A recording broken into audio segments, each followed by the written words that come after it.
Vers 1230, le premier architecte gothique révolutionne un chantier encore roman en introduisant toutes les nouveautés techniques venues d'Île-de-France.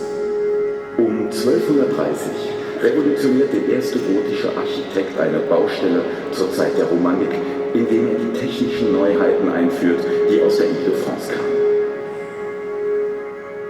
Il va notamment créer un des chefs-d'œuvre de la cathédrale, le pilier des anges, seul exemple connu de jugement dernier, représenté en 3 dimensions sur une colonne. Er wird eines der Meisterwerke des Münsters schaffen, den Engelspfeiler, das einzige bekannte Beispiel eines jüngsten Gerichts, das in 3 Dimensionen auf einem Pfeiler abgebildet ist.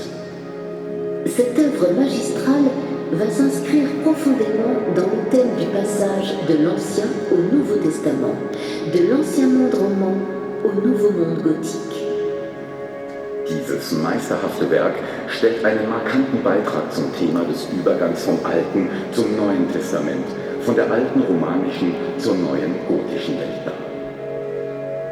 Représenté au sommet du pilier, le Christ n'apparaît pas d'abord comme celui qui juge les hommes à la fin des temps, mais comme celui qui les sauve. Christus, der ganz oben auf dem Pfeiler dargestellt wird, erscheint nicht vorrangig als der über die Menschen am Ende der Zeiten urteilen wird, sondern als der sie rettet.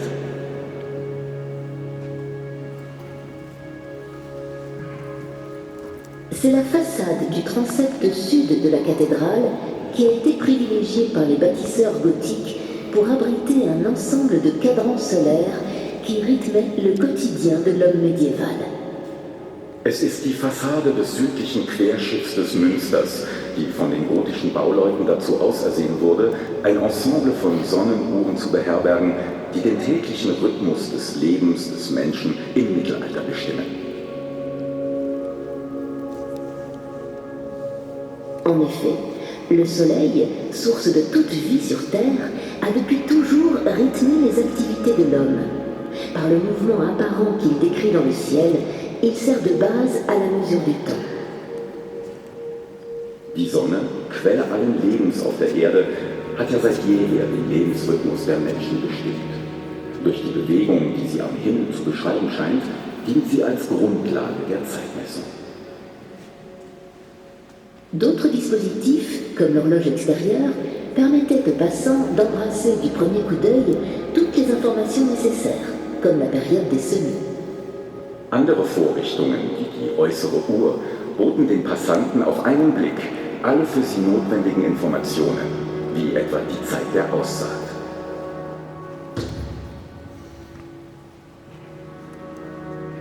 Située en face de l'horloge actuelle, la construction en 1354 de l'horloge des Trois Rois en fait une des toutes premières horloges astronomiques au monde. Die im Jahre 1354 gebaute Dreikönigsuhr, die sich gegenüber der heutigen Uhr befand, stellte eine der ersten astronomischen Uhren der Welt dar. Admirée dès l'origine pour les automates dont elle tire son nom, elle marque une véritable révolution culturelle.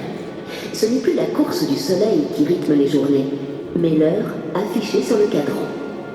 Von jeher für die beweglichen Figuren bewundert, denen sie ihren Namen verdankt, stellte sie eine kulturelle Revolution dar. Es ist nicht mehr der Lauf der Sonne, der den Tagesablauf bestimmt, sondern die auf der Uhr verzeichnete Stunde. Le coq chantant qui la surmontait, entièrement articulé, faisait la renommée de cette horloge.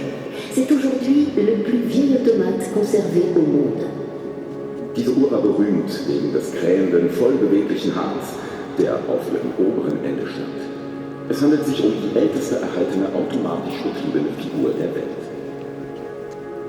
Tombée rapidement en panne, elle est remplacée 2 siècles plus tard par l'horloge de Dasypodius. Nachdem die Uhr rasch defekt geworden war, wurde sie 2 Jahrhunderte später durch die Uhr des Dasypodius ersetzt.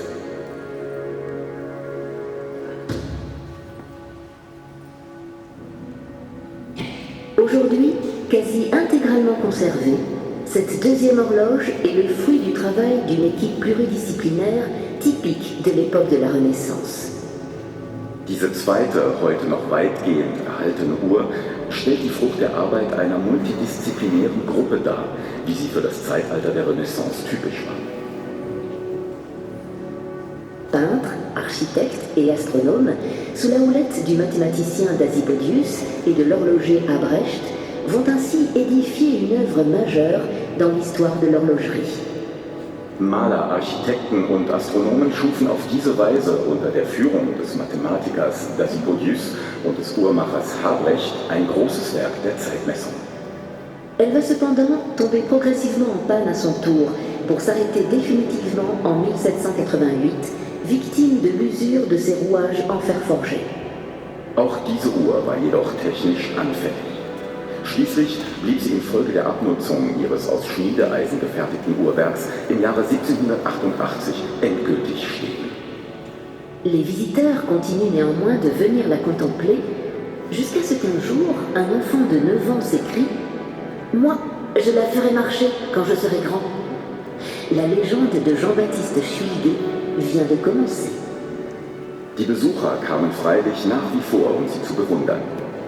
Eines Tages rief ein 9-jähriger Junge bei ihrem Anblick aus: Wenn ich groß bin, werde ich sie zum Laufen bringen. Das Abenteuer des Jean-Baptiste Schwilger nimmt seinen Lauf.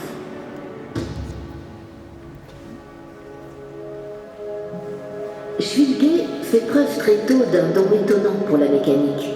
Passionné depuis son enfance par l'horloge astronomique, il devient horloger, puis se forme aux mathématiques et à la cosmographie. Schwilger zeigt schon in sehr jungen Jahren eine erstaunliche Begabung für die Mechanik. Seit Kindestagen, begeistert von der astronomischen Uhr, wird er Uhrmacher und erwirbt Kenntnisse der Mathematik und der Kosmographie.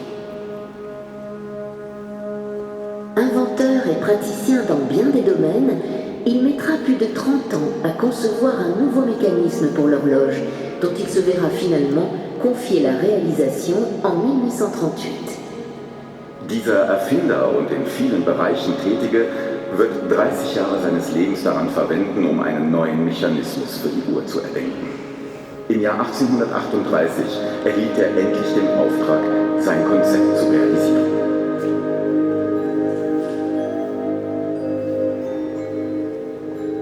Schwilger est contraint d'adapter tous ces nouveaux mécanismes à l'ancien buffet de l'horloge de Dasipodius que la ville veut préserver.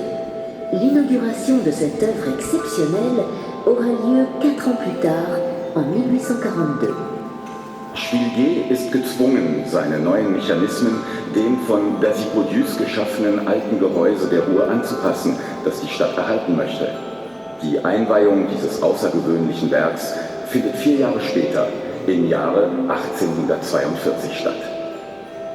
Fruit d'un travail d'une ampleur inimaginable, l'horloge de Schwilger n'est pas qu'une simple œuvre d'art à contempler, car 2 dimensions s'ajoutent, le temps et le mouvement.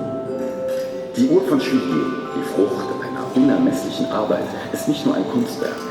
Es vereint darüber hinaus die Dimensionen Zeit und Bewegung in sich.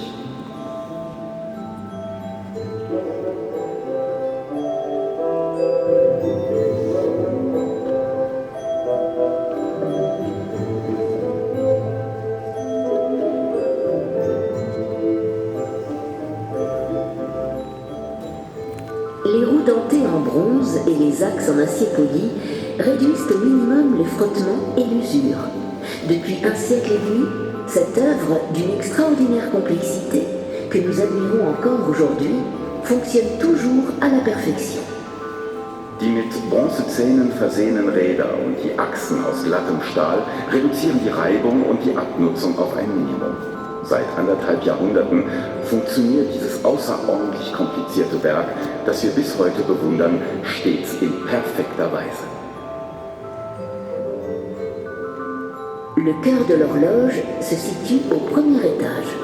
C'est là que battent les secondes et c'est de là que tous les autres mécanismes sont pilotés. Das Herz der Uhr befindet sich in der ersten Etage. Dort schlagen die Sekunden und von dort aus werden alle anderen Funktionen gesteuert. Un ensemble de poids en fonte entraîne tous les mécanismes et rouages sans électricité. Ein Ensemble von Gewichten und Gusseisen setzt ohne jegliche elektrische Energie alle Mechanismen und Räder in Bewegung. La précision de l'horloge astronomique est de l'ordre de quelques secondes sur une année, ce qui est exceptionnel pour une horloge mécanique. Die astronomische Uhr läuft so präzise, dass sie in einem Jahr nur wenige Sekunden von der Zeit abweicht, was für eine mechanische Uhr ganz außerordentlich ist. Commençons maintenant à décrypter les indications visibles sur le buffet. Beginnen wir nun damit, die auf dem Gehäuse sichtbaren Parameter zu entschlüsseln. Sur un calendrier perpétuel, circulaire et mobile, la flèche de la statue d'Apollon indique le jour courant. Auf einem immerwährenden, kreisförmigen und beweglichen Kalender zeigt der Pfeil der Apollo-Statue den jeweiligen Tag an. Située au-dessus du calendrier, 7 divinités disposées sur un carrousel régissent les jours de la semaine. Über dem Kalender